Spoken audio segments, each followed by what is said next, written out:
કે આપણે બધા જ જાણીએ છીએ કે વ્યસનથી કેટલી ગંભીર બીમારી થાય છે, તો પણ આપણે કોઈ સમજતા જ નથી।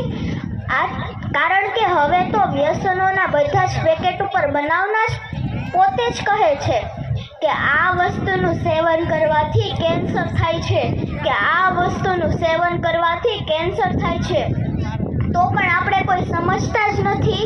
આપણે આપણી જિંદગી જાતે જ બરબાદ કરીએ છીએ। તો કેવી રીતે? સાંભળો।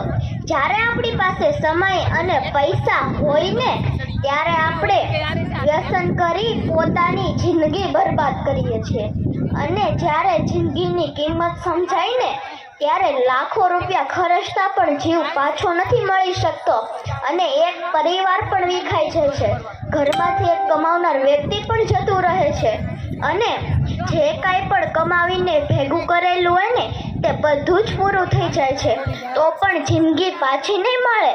તે માટે જિંદગી જીવી છે તો વ્યસન મુક્ત જીવો, અને પોતાના પરિવાર માટે કંઈ સારું કરો, નહીં કે વ્યસન કરી પોતાના અને પોતાના પરિવારની જિંદગી બરબાદ કરો। આ કિસ્સો મેં મારી નજરે જોયેલો છે, આપણા ગામનો જ કિસ્સો છે। આપણે બધા જાણીએ છીએ કે કેટલી નાની ઉંમરમાં જિંદગી પૂરી થઈ ગઈ અને તેમનો માળો વિખાઈ ગયો। આ વસ્તુ હું છેલ્લા 2 વર્ષથી મારા ઘરમાં મારા પપ્પાને પણ સમજાવું છું, પણ ખબર નહીં મારા પપ્પાને મારા કરતાં વ્યસન વધારે વાલું લાગતું હશે કે શું, પણ મને મારા પપ્પા વધારે વહાલા લાગે છે। તે માટે તો મારા વહાલા પપ્પા અને મારા વહાલા વડીલો, આજે તમારા બધાની દીકરી તમારી પાસે કંઈક માંગે છે, જે વસ્તુને તમે આશીર્વાદ સમજીને આપો તો આશીર્વાદ, અને ભીખ સમજીને આપો તો ભીખ, કે પ્લીઝ વ્યસન છોડી દો। આપણા બધાના પરિવાર માટે પ્લીઝ વ્યસન છોડી દો। હવે હું કઈ લાંબુ બોલવા નથી માંગતી। જો મારાથી નાના મોઢે મોટી વાત થઈ ગઈ તો મને માફ કરજો, જો મારાથી નાના મોઢે મોટી વાત થઈ ગઈ તો માફ કરજો। હું મારી વાણીને વિરામ આપતા પહેલા એક સવાલ પૂછવા માંગુ છું કે આજે 31 મે 2026ના રોજ એક ખાસ દિવસ છે, કોઈને ખબર છે આજે કયો ખાસ દિવસ છે?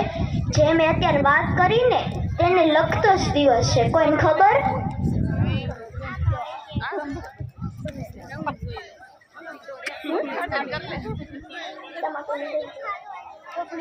કાંઈ નહીં, હું કહી દઉં છું કે આજે 31 મે 2026ના રોજ તમાકુ નિષેધ દિવસ છે। જો આ દિવસે તમે વ્યસન છોડશો તો આ દિવસ તમારા અને તમારા પરિવાર માટે ખૂબ યાદગાર દિવસ બનશે।